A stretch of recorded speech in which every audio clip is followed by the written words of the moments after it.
પછી જ આગળ લેજે, હમણાં આગળ આવી જાય.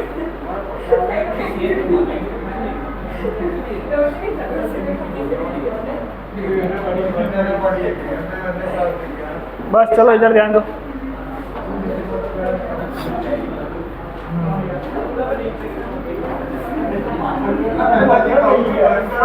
बस चलो इधर ध्यान दो.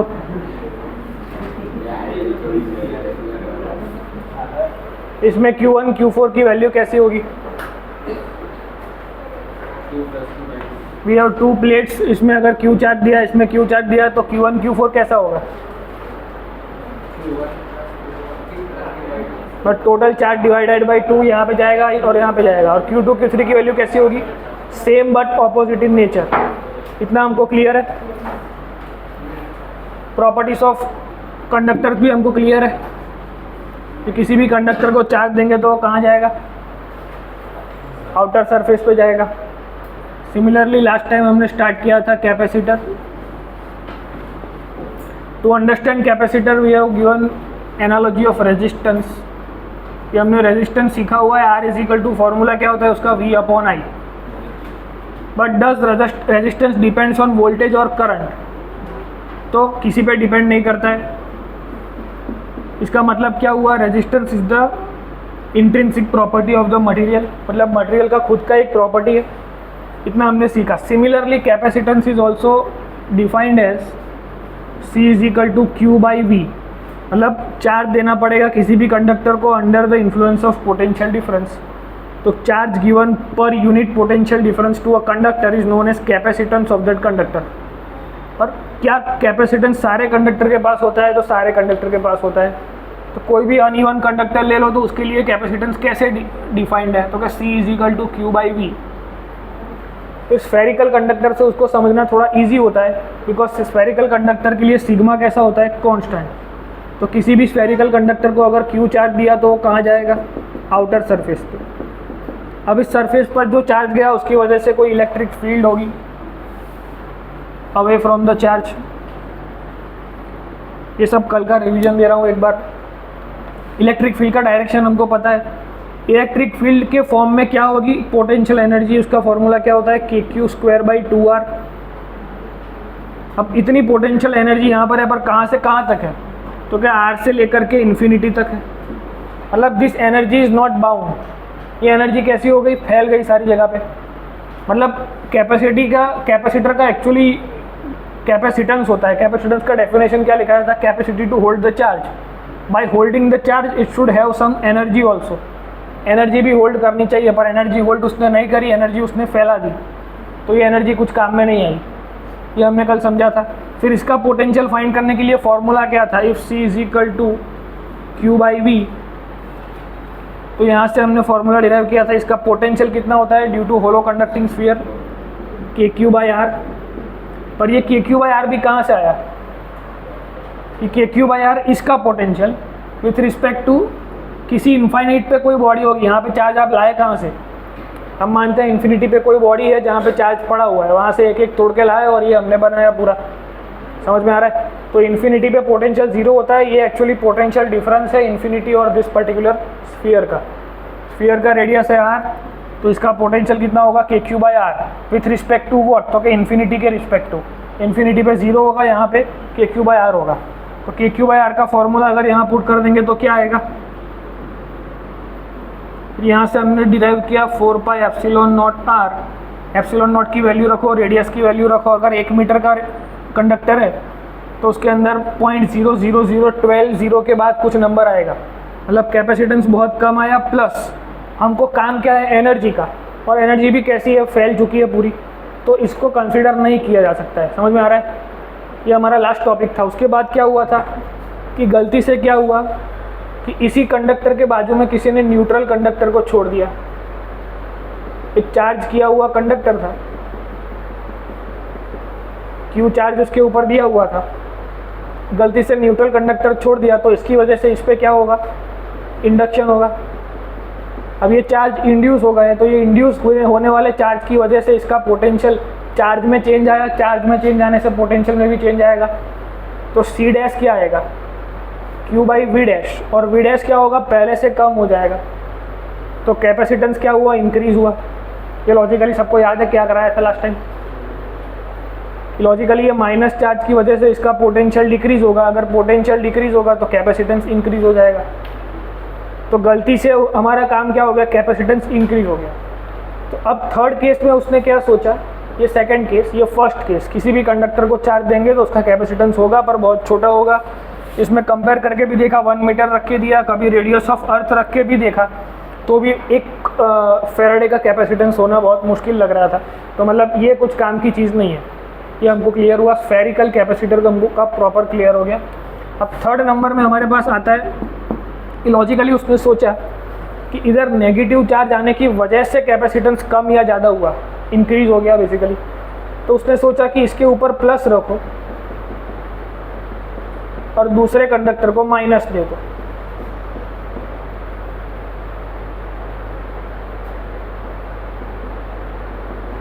तो क्या हो जाएगा, इसका कैपेसिटेंस ओवरऑल जो V डबल डैश होगा वो और डिक्रीज हो जाएगा। तो Q बाई वी कैपेसिटेंस और इंक्रीज हो जाएगा। तो यहाँ से हमको क्या समझ में आया, if 2 spherical conductors of different charges, तो उसका जो कैपेसिटेंस आएगा that will be greater than एक conductor with charge, second conductor with neutral charge, and उसका भी सबसे ज़्यादा आएगा किससे, नॉर्मल कैपेसिटेंस। किसी मटेरियल की इंट्रिंसिक प्रॉपर्टी कौन है, कैपेसिटेंस। तो नॉर्मल कोई भी कंडक्टर दुनिया का होगा उसके पास क्या होगा, कैपेसिटेंस। पर ये कैपेसिटेंस बहुत कम है। कैपेसिटेंस का एक्चुअल काम क्या है, तो कि भाई चीज़ों को अचानक से स्टार्ट करने के लिए हमको क्या चाहिए, ज़्यादा एनर्जी चाहिए और ज़्यादा करंट चाहिए। तो एक साथ उतना करंट, एक साथ उतना चार्जेस लाएंगे कहाँ से, तो कैपेसिटर वो काम करता है। कैपेसिटर को एक प्रॉपरली समझने के लिए उसका चार्जिंग कैसे होता है, हमारे सिलेबस में 3 टाइप के कैपेसिटेंस होते हैं। हमारे सिलेबस में कौन सा है, पैरेलल प्लेट कैपेसिटर। और पैरेलल प्लेट कैपेसिटर से पहले आपको समझ में आना चाहिए कि 1 farad is a very big value. वो हमको यहाँ से समझ में आया। 1 फेराड कैसे आएगा, तो कि भाई 1 कूलम चार्ज 1 वोल्ट के डिफरेंस पे जब लाया जाएगा तो 1 फेराडे का कैपेसिटेंस होगा। और ये करके देखा, एप्सिलॉन नॉट की वैल्यू रखी, आर की वैल्यू रखी, तो बहुत कम आंसर आया। तो अमूमन हमारे पास जो क्वेश्चन आएंगे वो कैसे आएंगे, माइक्रो फेराडे में। ये सब कुछ हमने लास्ट लेक्चर में देखा हुआ है प्रॉपरली। इतना हमको कैपेसिटेंस क्या है, उसका यूज़ क्या है, कैसे वो बढ़ेगा कैसे घटेगा, सब समझ में आ रहा है कि पोटेंशियल पे डिपेंड करता है। पोटेंशियल डिक्रीज होगा, कैपेसिटेंस बढ़ जाएगा। तो ऐसे कैपेसिटेंस उसने इंक्रीज़ किया। तो ये 3 टाइप से कैपेसिटेंस इंक्रीज हो सकता है। लास्ट लेक्चर में यहाँ तक लिखा हुआ है, इसको यहाँ पे ऐड कर दो सिर्फ कि कैपेसिटेंस किसी भी 2 स्फेरिकल कंडक्टर्स के बारे में अगर डिस्कशन करेंगे तो ऐसा होगा।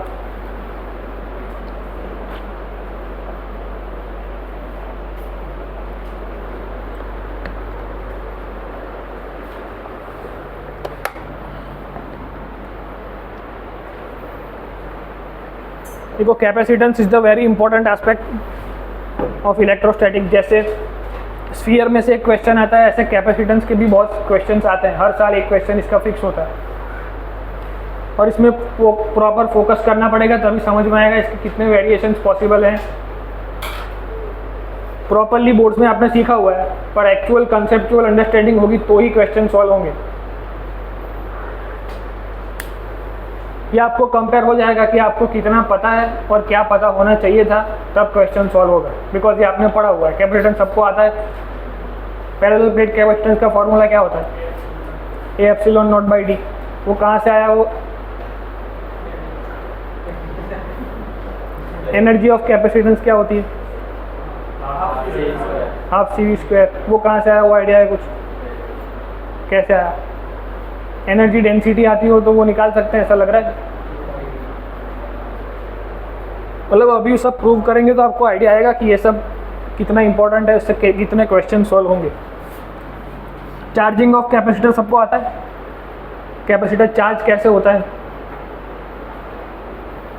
कोई बात नहीं।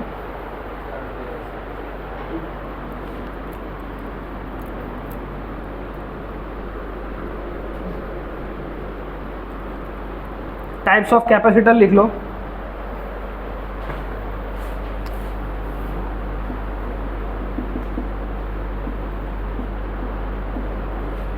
एक पैरेलल प्लेट जो अभी हम पढ़ेंगे, एक होता है सिलिंड्रिकल, एक होता है स्फेरिकल। ये दोनों सिलेबस में है नहीं, लास्ट में टाइम बचेगा तो उसको थोड़ा डिस्कस करेंगे, नहीं तो पैरेलल प्लेट पहले कंप्लीट करेंगे उसके बाद उस पर जाएंगे।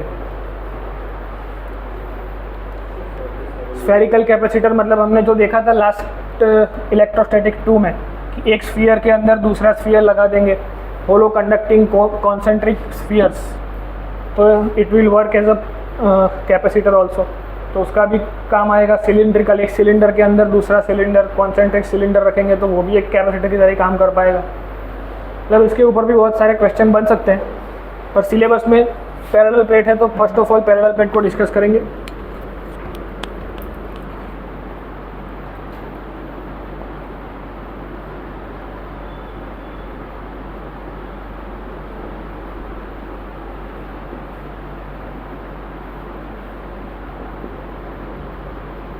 Suppose we have two infinite parallel plates separated by distance d, तो यहाँ पर चार्ज क्या होगा और यहाँ पर चार्ज क्या होगा? Charge at this point and eight this point.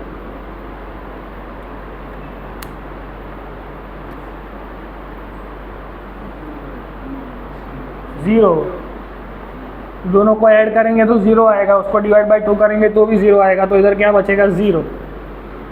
मतलब अगर वो थियरी पता है तो आपको कंसेप्चुअली समझ में आएगा कि why positive charge only layers one side of the conducting sheet. समझ में आ रहा है? कंडक्टिंग प्लेट है तो चार्ज दोनों तरफ जाना चाहिए, लेकिन जब कैपेसिटर पड़ते हैं तो एक ही बाजू लगते हैं, मतलब ऐसा रटना नहीं होता है। समझ में आ रहा है? नॉन कंडक्टिंग में ऐसा होता है कि वो एक लेयर बनाएगा, कंडक्टिंग में 2 लेयर बनेंगे। और लास्ट क्लास में हमने इसका पूरा प्रूव किया हुआ है कि इधर और इधर कैसा चार्ज जाएगा तो इन दोनों का समेशन डिवाइड बाई 2, अंदर कैसा चार्ज होगा तो equal but opposite sign. Simple, तो लॉजिकली समझ में आ रहा है why this distribution is happen like this only, और कोई पॉसिबिलिटी इसमें पॉसिबल ही नहीं थी। समझ में आ रहा है? मतलब कहीं बोलो ना। तो पैरेलल प्लेट कैपेसिटर ऐसे वर्क करेगा। अब इसके ऊपर सिग्मा फाइंड करना है तो कितना होगा? Q बाई एप्सिलॉन, नहीं Q बाई ए। इधर कितना सिग्मा होगा? Q बाई ए पर minus. Suppose we have to find electric field at this point. कैसी इलेक्ट्रिक फील्ड है? Positive to negative. तो ये अंदर की इलेक्ट्रिक फील्ड फाइंड करने का कोई फॉर्मूला है हमारे पास? इसकी वजह से सिग्मा बाई 2, इसकी वजह से सिग्मा बाई 2, तो आंसर आएगा सिग्मा बाई एप्सिलॉन नॉट। अब पोटेंशियल की अभी अभी हमने बात करी, विच इज के क्यू बाई आर, किसके लिए? किसी भी पॉइंट चार्ज के लिए या फिर होलो कंडक्टिंग स्फीयर के लिए। वहाँ पे भी हमने समझा कि ये जो चार्जेस हैं वो आए कहाँ से? तो क्या भाई इन्फिनिटी से। तो इनिशियल हमने 0 लिया तो फाइनल हमें मिला के क्यू बाई आर, फाइनल में से इनिशियल को निकालेंगे तो ये आंसर आएगा। सिंपल। तो यहाँ पे जो पोटेंशियल डिफरेंस होगा वो कैसा होगा? इन दोनों का डिफरेंस होगा, मतलब इसका कोई पोटेंशियल होगा, इसका भी कोई पोटेंशियल होगा, उन दोनों का डिफरेंस मिलेगा। समझ में आ रहा है? पोटेंशियल का एक फॉर्मूला आपने देखा हुआ है, V is equal to E D. ये कुछ याद है? V is equal to integration E dot D R. तो वहाँ से अब ये डिस्टेंस कांस्टेंट है तो इंटीग्रेशन करने की ज़रूरत नहीं है, डायरेक्टली ई डॉट डी लिख सकते हैं। इलेक्ट्रिक फील्ड का फॉर्मूला पता है, sigma by epsilon naught into A. इसकी जगह लिख सकते हैं Q by A epsilon naught into, sorry D, A का क्या है D. Now we also know that potential difference of any parallel plate capacitor is defined as Q by V. तो Q की जगह Q D by A epsilon naught लिखेंगे, Q cancel हो जाएगा, A epsilon ऊपर चला जाएगा तो आंसर आएगा ए एप्सिलॉन नॉट बाई डी। अब यहाँ से और क्या डिटेल में बोल सकते हैं कि हमको जैसे पता है कि capacitance is the property which doesn't depends on voltage और current applied to the plates. समझ में आ रहा है? Independent of voltage and current और चार्ज एंड वोल्टेज। तो मेजरली कहीं पे लिख लो कि capacitance is the physical quantity which is independent of Q and V। Concept wise question यहाँ से बहुत आते हैं। और लॉजिकल एक्सप्लेनेशन में ये भी समझ में आना चाहिए कि ये जो पोटेंशियल मिला वो किसका है, क्योंकि यहाँ पे जो चार्ज है उसका, यहाँ पे जो चार्ज है उसका, उन दोनों का डिफरेंस है ये potential difference.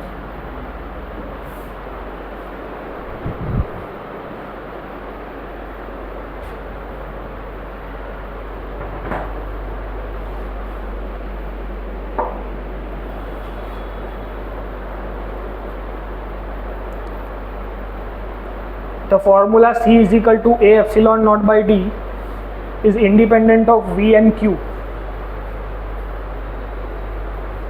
It only depends on dimensions. Dimensions में चेंज करेंगे तो कैपेसिटेंस इंक्रीज या डिक्रीज हो जाएगा।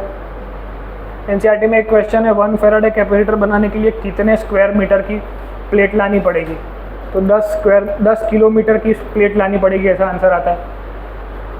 तो दैट्स वाई वहाँ से भी हमको पता चलता है कि 1 Faraday is a very big value.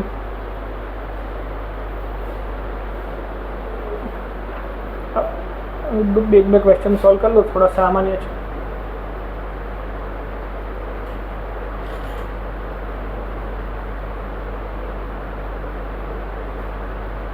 Find capacitance of this arrangement.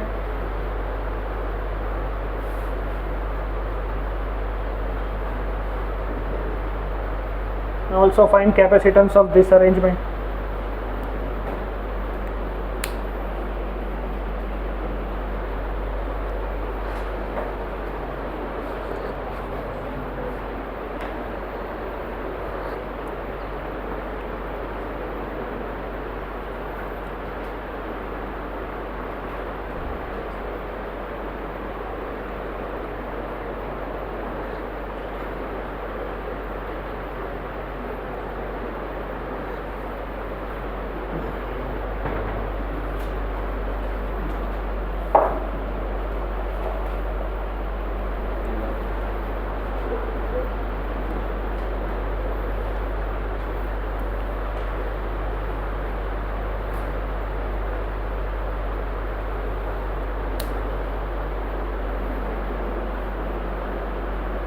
Tanish इसका आंसर बता, क्या आएगा?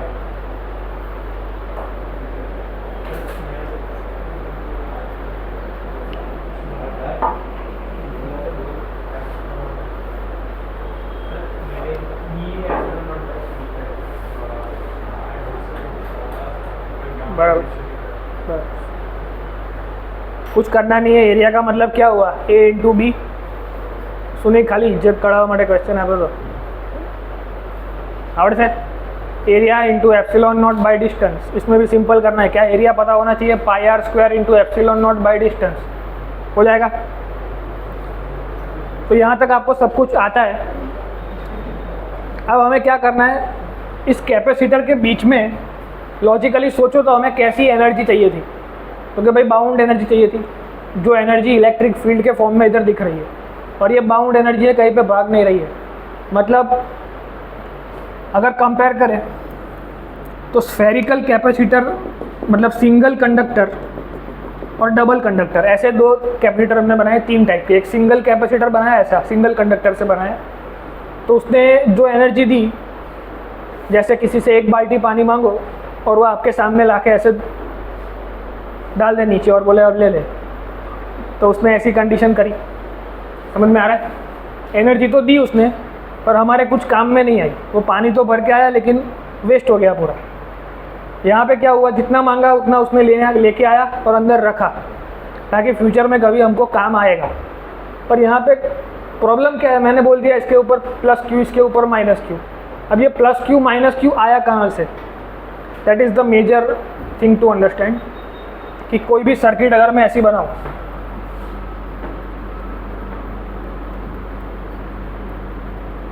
तो करंट कोई भी एंड से अगर गया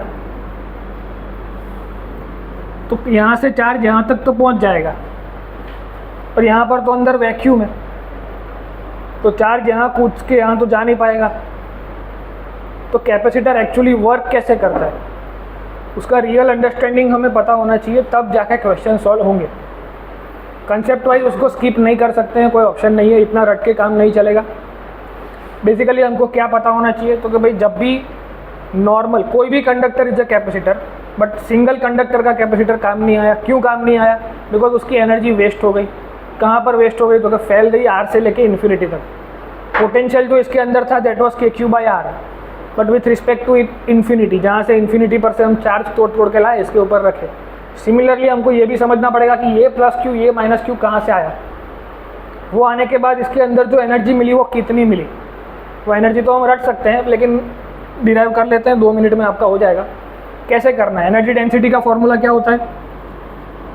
dE/dV इक्वल टू ½ ε0 E का स्क्वायर। अब इसके अंदर वॉल्यूम से मल्टीप्लाई करा हो तो आपको एनर्जी मिल जाएगी।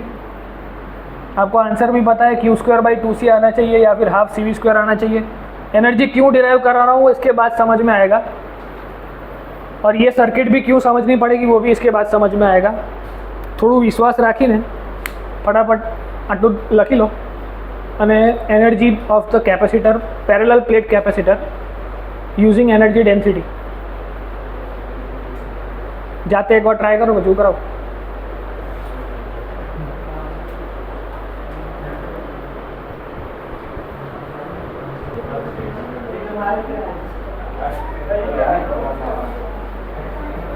चलो कोई बात नहीं, इधर ध्यान दो।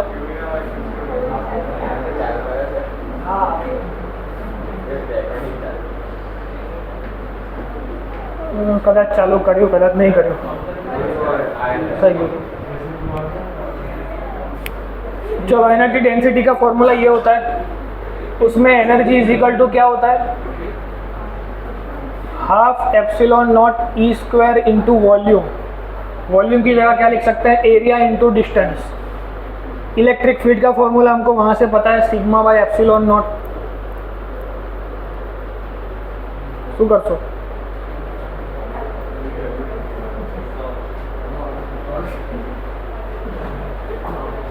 एनर्जी इनसाइड द कैपेसिटर,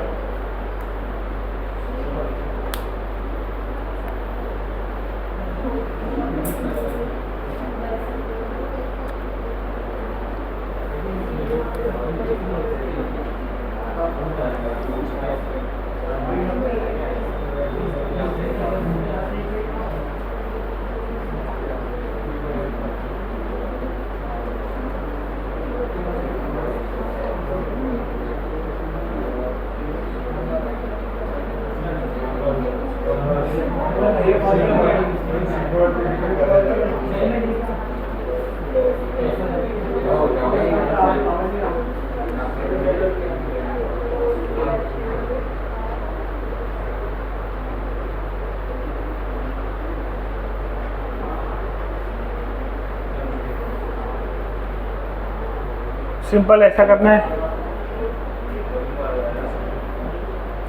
अब Q की जगह क्या लिख सकते हो? वहाँ से अपने को पता है Q की जगह CV लिख सकते हैं।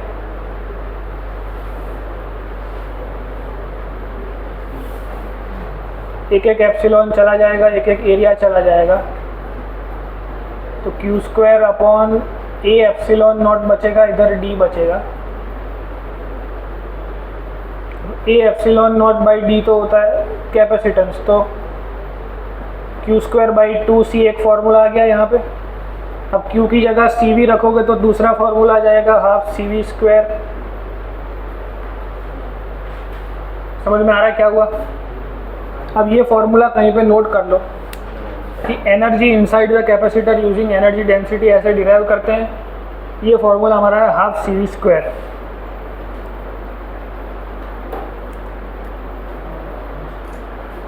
अब इतना हमको एनसीईआरटी के हिसाब से पता है कैसे करते हैं, क्या होता है।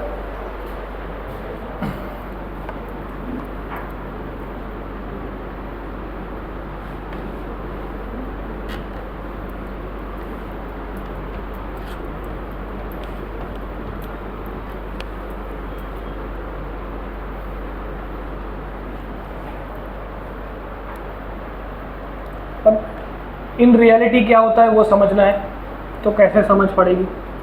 तो भाई कोई भी कैपेसिटर होगा, अगर उसको किसी भी बैटरी के साथ कनेक्ट किया जाए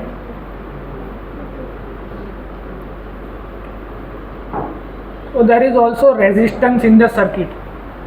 कि वायर का खुद का रेजिस्टेंस होता है, बैटरी का खुद का इंटरनल रेजिस्टेंस होता है, आप लोगों ने चैप्टर 3 में पढ़ा होगा। तो there is a resistance which also involves by default, करना है नहीं करना है कोई ऑप्शन ही नहीं है, वो हो ही जाएगा। हमको पता है यहाँ से करंट निकलता है और घूम के यहाँ तक जाता है, तो पोटेंशियल डिफरेंस क्या होगा, इस पॉइंट पे V, इस पे V, यहाँ पे क्या होगा 0, यहाँ पे क्या होगा 0, इसमें कोई डाउट किसी को? पोटेंशियल 0 हो रहा है, समझ में आ रहा है? There should be potential difference, तभी चार्ज यहाँ से निकलेगा और घूम के यहाँ आएगा। पर कंडीशन क्या हुई, चार्ज यहाँ से निकल तो गया, यहाँ पहुँच भी गया, कितना चार्ज निकला, यहाँ से कुछ चार्ज निकला होगा, यहाँ पहुँचा होगा, पर यहाँ पे तो वैक्यूम है। जब कैपेसिटर चार्ज नहीं है तब तो अंदर वैक्यूम है, कुछ है ही नहीं अंदर, तो how will the charge will move from this point two this point. Suppose कोई दो स्फीयर है, एक के अंदर दोनों न्यूट्रल कंडीशन में, एक में पॉजिटिव चार्ज करना है, एक में नेगेटिव करना है, तो हम क्या कर सकते हैं?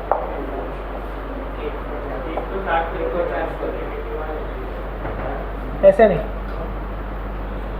Q is equal to N E वाली प्रॉपर्टी याद है, प्लस और माइनस एनी, कि if we transfer charges from one neutral sphere to another sphere it will always move in an integer number.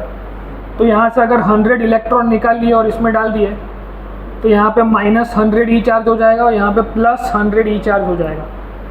अब इन दोनों के बीच में पोटेंशियल डिफरेंस भी मिलेगा, पोटेंशियल डिफरेंस होगा तो V इंटू क्यू करेंगे तो एनर्जी भी मिलेगी, समझ में आ रहा है? दैट्स हाउ कैपेसिटेंस क्रिएट होता है दो अननोन कंडक्टर के साथ, अननोन मतलब डिफरेंट साइन के कंडक्टर के बीच में। यहाँ पे हमने सीखा हुआ था डायरेक्टली कोई एक प्लस चार्ज हो जाता था, कोई एक माइनस होता था, पर वो आया कहाँ से, वो प्रॉपरली अगर सीखना है तो इसके ऊपर प्लस चार्ज आया कहाँ से, यहाँ से तो गया नहीं होगा। तो बैटरी वो काम करती है, जैसे हमने सीखा किसी भी चार्ज पे, किसी भी कंडक्टर पे प्लस चार्ज जो हम रखते थे वो आए कहाँ से, तो क्या भाई इन्फिनिटी से, किसी एक्सटर्नल एजेंट ने वो चार्ज को ला करके इसके ऊपर एक के बाद एक रखे, समझ में आ रहा है? That's how we define potential, initial minus final, because potential is a difference, always difference मिलता है पोटेंशियल का।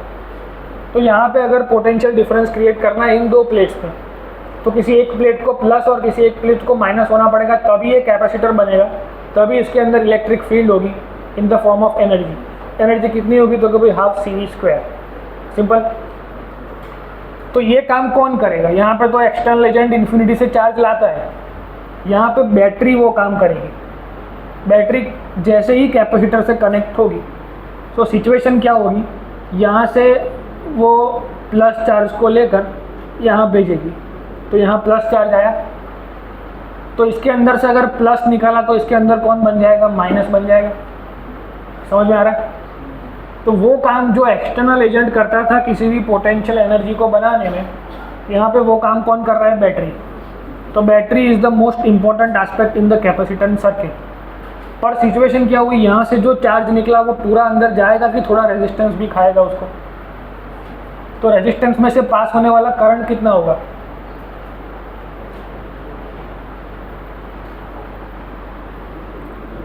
V/R। तो यहाँ से कोई चार्ज निकला तो थोड़ा इसमें गया, फिर थोड़ा यहाँ पे गया, तो करंट कितना पहुँचा इधर, इधर पोटेंशियल डिफरेंस कितना होगा, सेम। ये एक सर्किट समझ में आ रही है क्या चल रहा है, कि जब कैपेसिटेंस ओनली बैटरी से कनेक्ट किया तो डायरेक्टली पॉजिटिव चार्ज यहाँ अक्यूमुलेट होते हैं ऐसा हम मान लेते हैं, नेगेटिव चार्ज यहाँ अक्यूमुलेट हुआ ऐसा हम मान लेते हैं, पर ऐसा हुआ कैसे, तो जैसे पोटेंशियल बनाने के लिए इन्फिनिटी से चार्ज लाना पड़ता है, या किसी दो स्फीयर में चार्ज क्रिएट करने के लिए एक में से निकाल के दूसरे में लाने पड़ते हैं, ऐसे ही एक में से निकाल के दूसरे को देने पड़ेंगे। मैन्युअली तो कोई कर नहीं सकता है, तो कौन करेगा, बैटरी करेगी, समझ में आ रहा है? ये वे तो बंद हो चुका है, तो एक ही रास्ता है इसके पास, तो बैटरी यहाँ से चार्ज लेकर यहाँ भेजेगी, DQ चार्ज यहाँ से लेगी, यहाँ भेजेगी, अगेन DQ लेगी, यहाँ भेजेगी, अगेन DQ लेगी, यहाँ भेजेगी, धीरे धीरे ये प्रोसेस आगे बढ़ता जाएगा। लॉजिकली समझ में आ रहा है क्या करना है, सर्किट ड्रॉ करो, जो लिखा हुआ लिखो।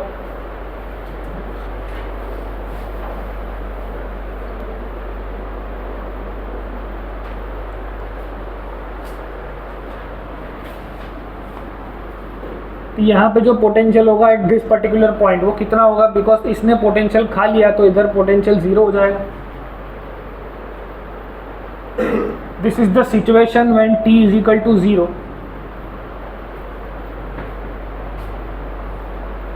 कंसेप्ट ऑफ कैपेसिटेंस हेडिंग मारो और ड्रॉ करो.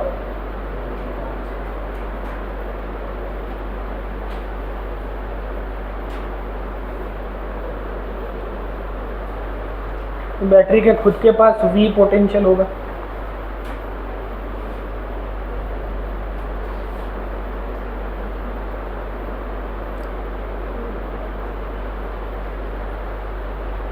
In the circuit there will be by default resistance R present due to wire.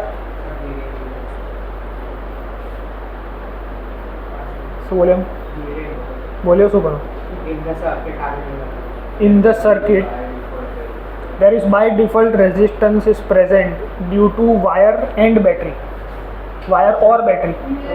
Okay. In the circuit there is by default resistance present.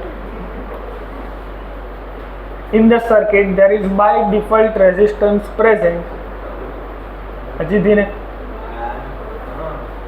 due to wire or battery itself.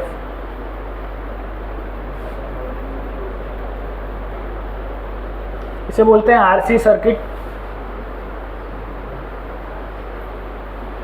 Resistance and capacitance circuit. एकदम detail में 2 lecture के बाद इसको पढ़ेंगे.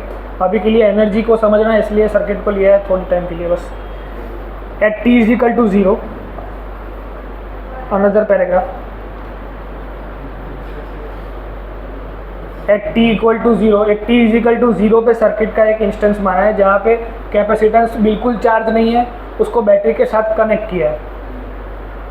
तो battery will take dq charge from plate A.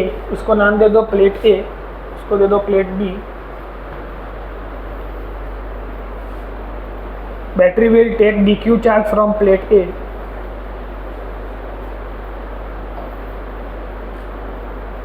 and send it to plate B.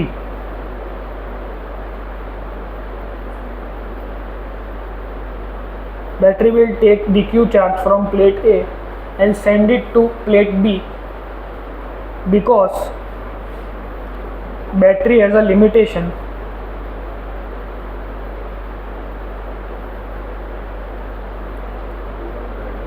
Because the battery has a limitation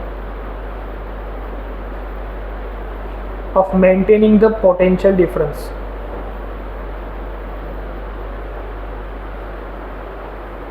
because battery के पास एक limitation है कि पोटेंशियल डिफरेंस मेंटेन करना है. प्लेट ए को नेगेटिव रखना है, प्लेट बी को पॉजिटिव रखना है.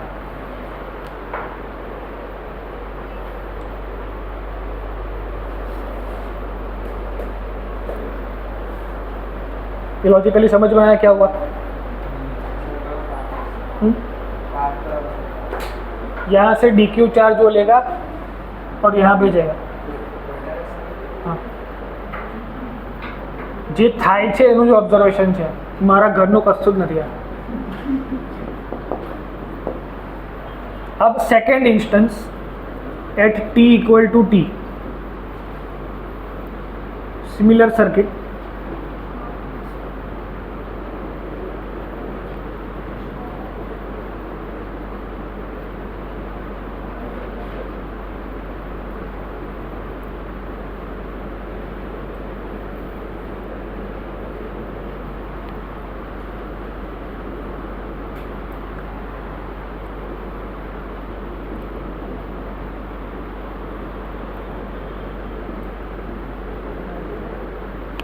अब आफ्टर सम टाइम चार्ज धीरे धीरे dq यहाँ जाना चालू हो गया.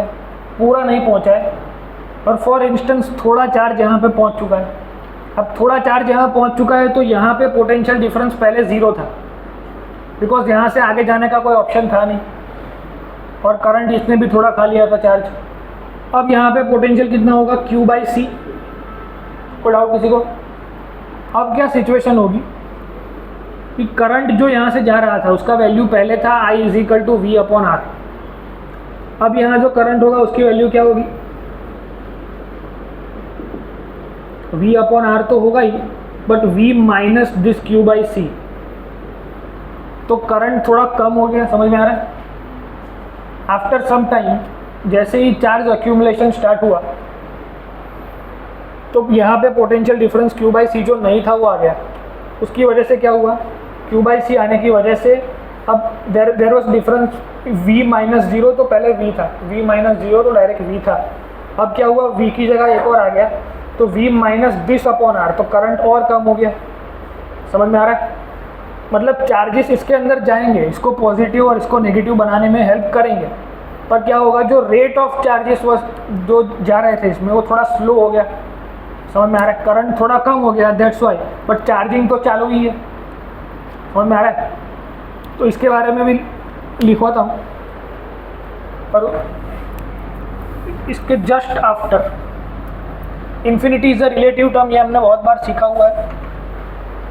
तो जब कैपेसिटर फुल हो जाता है, थर्ड इंस्टेंस कि when t equal to infinity, similar circuit कि एक टाइम बाद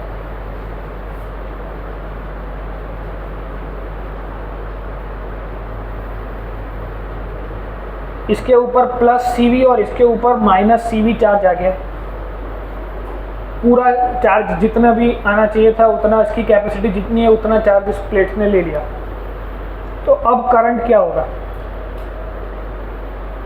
टोटल चार्ज जो हमें चाहिए था Q is equal to CV, धीरे धीरे, पहले कुछ नहीं था, डायरेक्ट सर्किट ज्वाइन करी, धीरे धीरे चार्ज यहाँ से निकला और यहाँ पहुँचा। माइनस प्लेट से ही क्यों निकला वो हमने इसकी यहाँ से समझा कि पोटेंशियल डिफरेंस होने की वजह से यहाँ से चार्ज लेने पड़ेंगे और यहाँ भेजने पड़ेंगे, तब चार्ज का डिफरेंस आएगा, तब जाके थोड़ा थोड़ा चार्ज अंदर एक्यूमुलेट होना स्टार्ट होगा। After T time half charge अंदर आ चुका है, जितना अंदर जा सकता है उसका हाफ पहुंच चुका है। तो सिचुएशन क्या हुई, करंट थोड़ा कम हो गया, करंट चार्ज तो पहुंच ही रहे हैं पर रेट थोड़ा स्लो हो गया, समझ में आ रहा है। अब रेट स्लो होने के बाद आफ्टर इन्फिनिटी टाइम होने के बाद कैपेसिटर पूरा चार्ज हो चुका है, यहाँ पे प्लस CV, यहाँ माइनस CV। अब यहाँ करंट की वैल्यू क्या होगी, 0, बिकॉज सबका पोटेंशियल सेम हो गया होगा। क्यों, ये तब तक चार्ज होगा जब तक बैटरी का पोटेंशियल और इसका पोटेंशियल डिफरेंस सेम ना हो जाए, समझ में आ रहा है क्या बोल रहा हूँ, समझ में आ रहा है। बैटरी उसको तब तक चार्ज कर पाएगी जब तक इन दोनों का पोटेंशियल डिफरेंस सेम ना हो जाए। जैसे ही पोटेंशियल डिफरेंस सेम हो गया तो करंट 0 पास होने लगेगा, तो इसको बोलते हैं स्टेडी स्टेट। ये जो पूरी थियरी है उसको बोलते हैं चार्जिंग ऑफ कैपेसिटर। उसके दो पार्ट होते हैं, before charging and after charging. Before charging की थियरी में से क्वेश्चंस बहुत कम आते हैं, तो उसको बाद में डिस्कस करेंगे। आफ्टर चार्जिंग की जो क्वेश्चंस हैं उसको अभी डिस्कस करेंगे। ये जो हुआ उसका नाम है charging of capacitor. There is 2 aspects of it, एक होता है आफ्टर चार्जिंग, एक होता है बिफोर चार्जिंग। बिफोर चार्जिंग में क्या होगा कि भाई जैसे ही बैटरी कनेक्ट करेंगे, इसका पोटेंशियल डिफरेंस ज़्यादा है, इसका कम है, तो यहाँ से चार्ज यहाँ जाएगा, धीरे धीरे अंदर अक्यूमुलेट होगा। थोड़ा रेजिस्टेंस किसी भी सर्किट में होता ही है, रेजिस्टेंस निकालने का कोई ऑप्शन ही नहीं है। But after reaching the steady state, resistance लिखो कि ना लिखो कोई मतलब नहीं है। दैट्स वाई स्टेडी स्टेट में आने के बाद हम सर्किट डायग्राम कैसा बनाते हैं, सिंपल कैपेसिटर के साथ बैटरी ज्वाइन कर देते हैं, प्लस माइनस, इधर प्लस चार्ज बता दिया, इधर माइनस बता दिया। पर बाय डिफ़ॉल्ट रेजिस्टर है नहीं इसमें, दिखता नहीं है पर है सही, समझ में आ रहा है। वायर है तो रेजिस्टेंस होगा ही होगा। अब इसका एनर्जी फाइंड करो आफ्टर स्टेट में। अगर चार्ज इसके अंदर CV है तो उसके अंदर कितनी एनर्जी होगी। पहले इसको लिख लो, पूरे फिनोमेना को कैसे लिखते हैं। एक पैराग्राफ लिख लिया हमने, तो after achieving the steady state,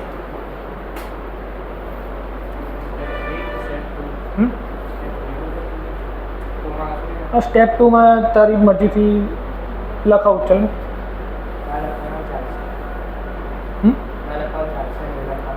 आई जैसे हम तो बदू अंदर ये समझ में आया। दोनों ड्रॉ करो, यहाँ तक सर्किट ड्रॉ करो।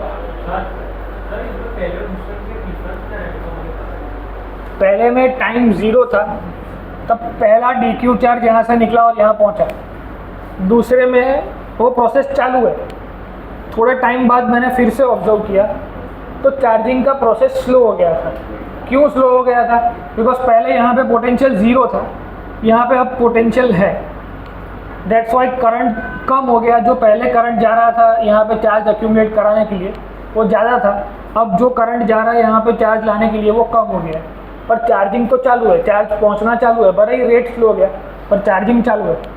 ऐसा टाइम इन्फिनिटी तक होता रहा तो एक टाइम ऐसा आएगा कि कैपेसिटर चार्ज हो गया होगा। जब वो चार्ज हो गया होगा, कब चार्ज हो गया होगा ऐसा बोल सकते हैं, क्योंकि potential difference will be same. अगर पोटेंशियल डिफरेंस सेम हो गया तो कोई करंट नहीं जाएगा, तो कोई करंट नहीं जाएगा मतलब कैपेसिटर फुल्ली चार्ज हो चुका है। फुल्ली चार्ज या फिर उसको बोलते हैं स्टेडी स्टेट। और इस चार्जिंग की प्रोसीजर के दो ऑप्शन थे, एक आफ्टर चार्जिंग, बिफोर चार्जिंग। यहाँ पे आफ्टर चार्जिंग की कंडीशन है। एनसीईआरटी में जो भी क्वेश्चन दिए हुए हैं डायरेक्टली ऐसा डायग्राम दिया होता है, कैपेसिटर है, बैटरी है, ये कैसा है, पहले से स्टेडी स्टेट। यहाँ पे रेजिस्टेंस बताने की ज़रूरत नहीं है बिकॉज उसमें से करंट ही नहीं है। आटलू फटाफट ड्रॉ करो, थैंक यू। तो लिखो after achieving steady state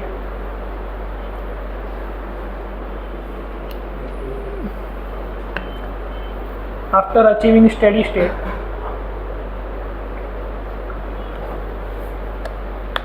there is no meaning of resistance in the circuit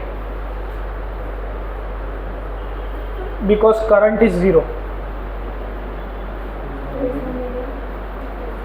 After achieving steady state, there is no meaning of resistance in the circuit because current is zero.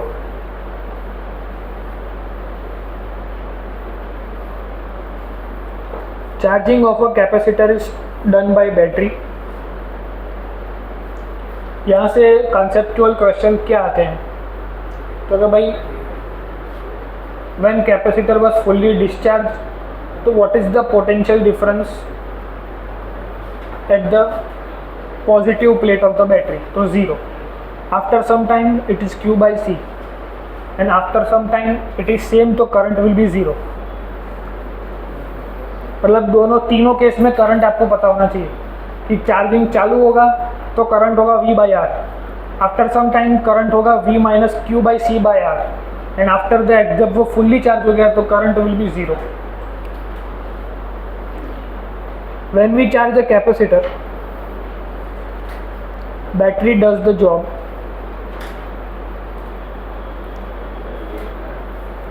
When we charge the capacitor, battery does the job.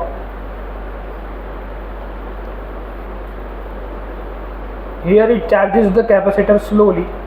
ये second diagram के लिए when we charge the capacitor, battery does the job. Here it charges the capacitor slowly, मतलब very slowly। यहाँ पे current कम हो गया तो बहुत कम चार्ज यहाँ से यहाँ जा रहा है, DQ पहुँच रहा है। When we charge the capacitor, battery does the job. Here it charges the capacitor slowly.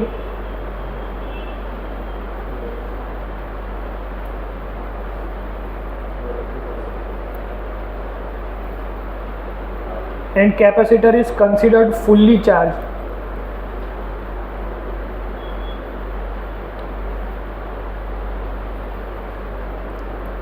When it will have same potential as battery. Capacitor को फुल्ली चार्ज तब माना जाएगा जब दोनों के पास सेम पोटेंशियल होगा, बैटरी और कैपेसिटर के पास।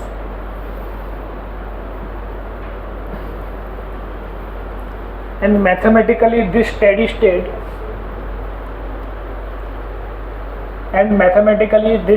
State is achieved at t is equal to infinity.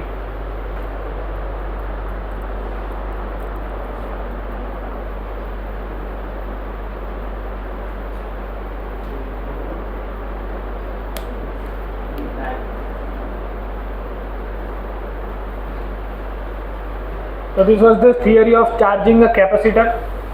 Charge होने के बाद हमें मिला steady state, now we will all discuss steady state for 3 lectures. उसके बाद डिटेल में इस आरसी सर्किट को पढ़ेंगे कि आरसी सर्किट में क्या होता है।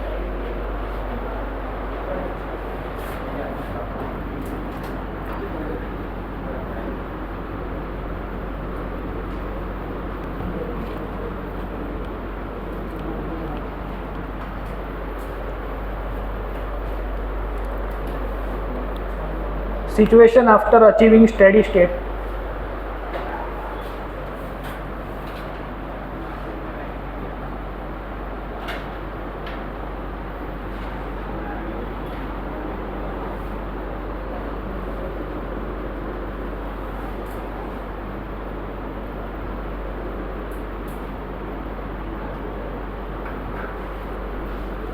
पोटेंशियल का एक्चुअल फॉर्मूला क्या होता है? Work done per unit charge.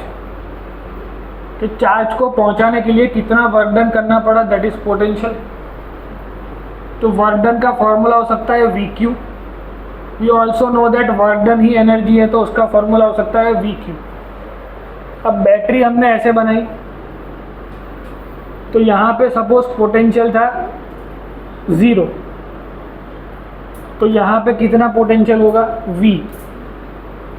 तो यहाँ पे कितनी एनर्जी होगी? 0 इंटू Q, तो 0। यहाँ पे कितनी एनर्जी होगी? VQ। समझ में आ रहा है? Difference of energy in the case, मतलब यहाँ से हमने जो कैपेसिटर लगाया था ऐसी कंडीशन थी, फिर क्या हुआ? ये 0 हो गया। करना क्या है? We have to find the energy कि जो कैपेसिटेंस के अंदर गई वो एनर्जी हमें फाइंड करनी है। तो सर्किट फिर से बनाओ, सेम सर्किट।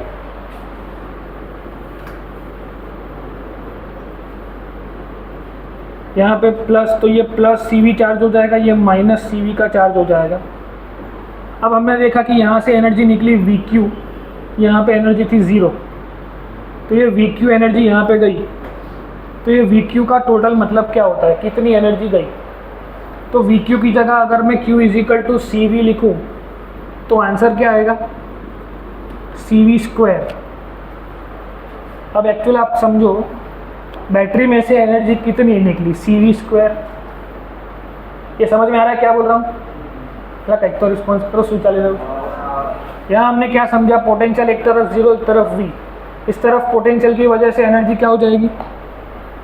0। यहाँ पे क्या हो जाएगी? V into Q। अब सिमिलरली उसको मैं डायग्राम में समझूँ कि इसी के साथ पोटेंशियल कनेक्ट कर दिया। आफ्टर की सिचुएशन देख रहे हैं हम कि चार्ज हो गया है कैपेसिटर प्रॉपरली, तो इधर प्लस Q, इधर minus Q। Q = CV is the formula, तो प्लस CV माइनस CV। कोई डाउट यहाँ तक किसी को? अब क्या करना है? यहाँ से बैटरी में से एनर्जी निकली CV², and what is the energy inside the capacitor? Half CV²। तो यहाँ से क्वेश्चन ऐसा बनता है, हीटिंग ऑफ कैपेसिटेंस की चार्जिंग होने की वजह से जो हीटिंग हुई सर्किट में, वो हीटिंग कितनी हुई? रेजिस्टेंस दिख नहीं रहा है पर उसका काम तो इधर आया। समझ में आ रहा है? जैसे 1 होता है मिस्टर इंडिया, ऐसे आरसी सर्किट में R कैसा होता है? Mister India. दिखता नहीं है पर उसका इम्पैक्ट है। उसने क्या किया? हाफ CV² जितनी एनर्जी हीट में वेस्ट कर दी। समझ में आ रहा है? तो यहाँ से हीट वाले क्वेश्चन आते हैं जो NCERT में नहीं है पर अलग से सीखने पड़ते हैं। तो उसको सीखने के लिए हमको चार्जिंग समझ में आना चाहिए। चार्जिंग की प्रोसीजर के वक्त रेजिस्टेंस सर्किट में होता है, पर after achieving steady state resistance दिखता नहीं है, पर वायर है तो होगा तो सही। तो रेजिस्टेंस है तो सही, वो कैसे प्रूव हुआ? क्योंकि भाई बैटरी में से तो एनर्जी निकली थी CV², पर कैपेसिटर के अंदर कितनी मिली? Half CV²। तो कौन सी एनर्जी हीटिंग में चली गई? समझ में आ रहा है? हीटिंग ऑफ कैपेसिटर, ऐसे क्वेश्चन आते हैं। या फिर इसको लिख सकते हैं after achieving the steady state. इसको ड्रॉ करो फटाफट।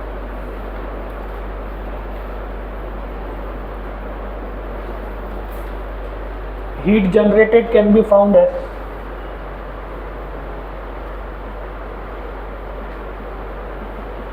CV² माइनस हाफ CV², तो बचेगा half CV²।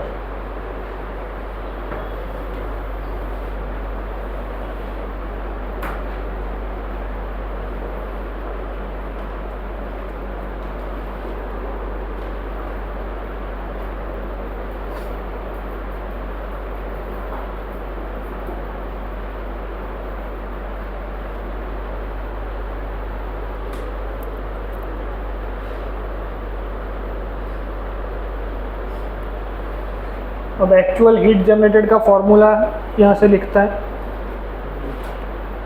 Work done by battery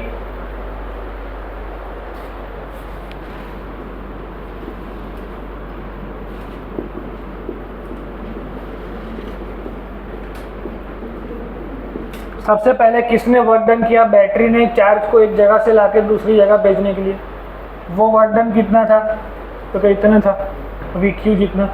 वहाँ से एनर्जी निकाली तो भी क्या आई, सी वी स्क्वायर। फिर वो सी वी स्क्वायर पहुँची नहीं कैपेसिटर के अंदर, वहाँ पहुँची half C V square.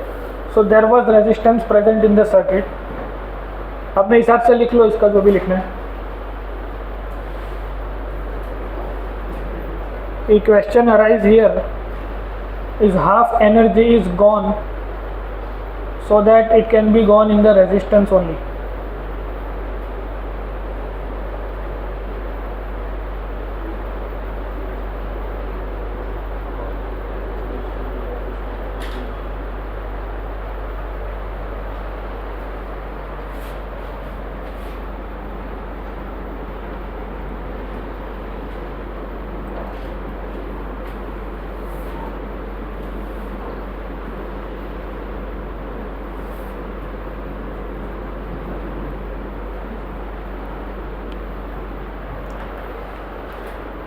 Modify करके फॉर्मूला बना कि heat generated is given by work done by the battery minus final energy in the capacitance minus initial energy in the capacitor. Concept समझ में आ चुका है, ये फॉर्मूला सॉल्यूशन से समझ में आएगा। मॉड्यूल कोई लाया है तो इसके क्वेश्चन अंदर होंगे।